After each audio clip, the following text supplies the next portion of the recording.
In August 2025, the Wall Street Journal reported that the United States government is considering to take a financial stake in Intel.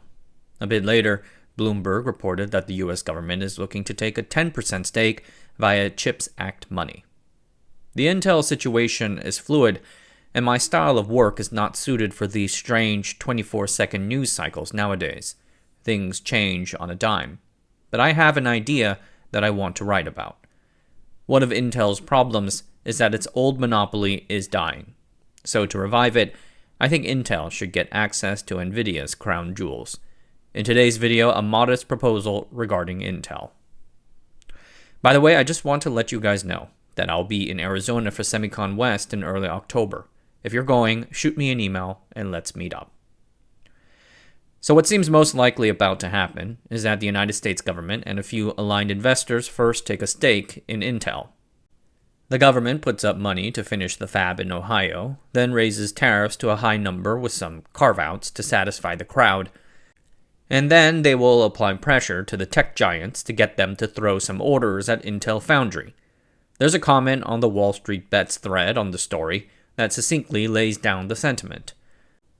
Dude is 100% gonna nudge, quote-unquote, Apple and Nvidia to use their 14A foundries. This is gonna skyrocket by EOY 2026 in the hundreds. Doug O'Loughlin of Fabricated Knowledge agrees and adds that pressure might also be applied onto the semiconductor equipment companies too. Additionally, forcing semiconductor companies like KLA, Applied Materials, and Lam Research to invest and give resources in exchange for approved licensees is another example of a carrot and a stick.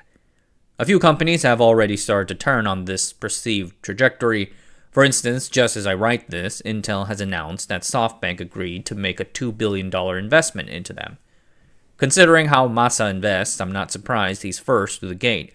There's news that he was in talks to buy Intel's fabs. Maybe that will happen by the time you see this. As I said before, this seems to be what the plan is. A Girl Scout cookie drive to raise money for Intel, raise tariffs, shake out some orders. I've no doubt that the US government will speak loudly and waggle a stick. But as Waito of Semi-Analysis put it in a recent episode of the Transistor Radio podcast, the result would be a coalition of the unwilling. They are there because they have to be, not because they want to. Bullying the 7 American tech giants, Meta, Google, Amazon, Apple, Microsoft, Nvidia, and Tesla, to come together would be a monumental effort. When have we seen all 7, or even a majority of these 7, work together on a business initiative that has gone anywhere? I am reminded of US memories. In the late 1980s, the Semiconductor Industry Association tried to assemble an American coalition to fund an effort to make DRAMs in the United States. 7 American companies nominally agreed to join, including 3 major computer manufacturers. But less than a year in, DRAM prices started falling, and with supply more than fulfilled, the DRAM buyers like Apple and Sun lost interest, or worse, ran out the clock, hemming and hawing until things fell apart. Intel has yet to produce a leading-edge chip for a third-party customer. A foundry is like a bakery. Right now, Intel's cake menu is limited because its kitchen has, for so long, been optimized just for Intel x86 CPUs. Expanding a menu takes years, and many skills, and many mistakes. Now, we want them to take on orders from 7 of the world's biggest, most demanding customers, for hundreds of thousands of the most sophisticated cakes ever made, vastly different cakes too, and deliver these cakes on time and in excellent working condition. Good luck. I want to discuss a few other scenarios that has come to my attention in recent days. Doug mentioned MP Materials' rare earths deal with the Department of Defense. Rare earths have many uses, but the most significant are powerful permanent magnets used in electric motors, hard drives, and more. The People's Republic of China famously monopolizes the supply of rare earths through superior refining capacity and market-distorted low prices. The whole market is worth about $3 billion. The US government understands this, so classic industrial policy from Europe and Asia, we back a national champion. MP Materials owns the Mountain Pass mine in California. In July 2025, the US Department of Defense announced a $400 million investment into MP. DoD also agreed to acquire 100% of the output from a magnet refinery that MP is building with the price set at a cost-plus basis. This will probably work for rare earths, especially if we accept the environmental damages that we know will come with refining them. But rare earths are commodities dug out of the ground. They're not chips imbued with IPs provided by third-party companies and customers. Moreover, the numbers involved are just phenomenally larger here in the Intel scenario. People estimate that Intel needs something like $40 billion to finish its fabs. Moreover, the fabs must also be upgraded so to stay at the leading edge, so continual capital influxes over the years. There have been a few proposals that involve TSMC, the market leader. A few weeks back, the Taiwanese news media reported that one of the conditions that the US wanted from Taiwan in exchange for a lower reciprocal tariff rate was that TSMC take a 49% stake in Intel. And a few months ago, before Lip-Bu Tan became the CEO, there was news in the New York Times that TSMC could take control of Intel's plants as part of a larger split. A third proposal also comes to mind. Writer and friend of the channel Tim Culpin of Culpium has long predicted that TSMC will someday spin off its Arizona assets as a publicly traded subsidiary. So how about we merge TSMC's US assets with Intel's? We can also fold in Global Foundries, Texas Instruments, and all the other semiconductor companies too. Yeah, let's do it. On a technical level, however, TSMC and Intel's process nodes are different and incompatible with each other. TSMC wants nothing to do with Intel's nodes, and if they got into an Intel fab, all they would want is the equipment. And the culture clashes would make all the toxicity of the Arizona build look like a walk in the park. I asked a TSMC manager before about a TSMC-Intel merger, and he said that Intelers might be afraid of TSMC, but TSMC managers are afraid of Intel employees. So no, I don't think these three scenarios or whatever will work. So here goes my new idea. The thing that I want to hone on is what I believe to be the source of Intel's massive profits. Those profits do not come from semiconductor manufacturing excellence. Rather, it's the opposite. Intel leverages its profits to fund an advanced semiconductor manufacturing division. Intel has certainly before integrated a few impressive technologies into its process nodes, but they didn't originate those technologies. Like the high-K metal gate was first explored by IBM, Semitech, and other companies in the industry, though I am aware that Intel pioneered the gate-last method that properly integrated high-K metal gate. Two other iconic semiconductor technologies were copper interconnects and EUV. Again, IBM invented the Damascene techniques that made copper interconnects possible, and as we know, a Japanese researcher first proposed EUV and the core technology pioneered by the US government's Department of Energy. Intel did help fund and move that effort towards commercialization, though. So I just want to say that I give Intel full credit for executing on these technology integrations. But research is a terrible business. That's why it's done by nonprofits. And it's far easier to execute when money is no object. So where does Intel's massive profits in the 1980s and 1990s come from, if not manufacturing? They came from Intel's aggressive sales, slick marketing, and above all, IP lock-in. Wilf Corrigan, founder and former CEO of Fairchild, recalls in an oral history, "One company controls the whole industry, like De Beers controls the worldwide diamond business. This is an IP control. It's not because necessarily Intel can manufacture better than anyone else, though they're a very good manufacturing company today.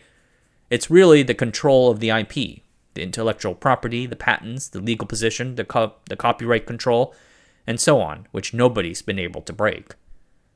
Wilf has a right. Throughout American history, control over special IPs has consistently built monopolies, at first through patents, like in the case of AT&T and Marconi, and then later industry standards like the Wintel PC.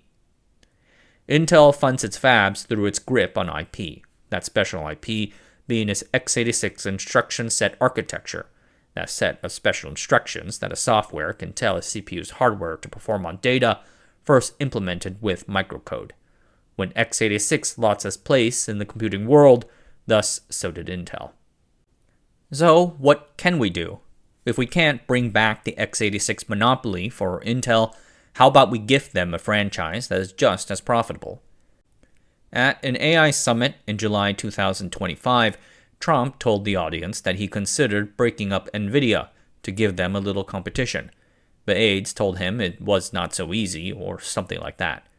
So no breaking up Nvidia. But if Jensen Huang so respects and wants to work with Trump, then how about sharing some of Nvidia's consumer surplus with Intel for the sake of national security?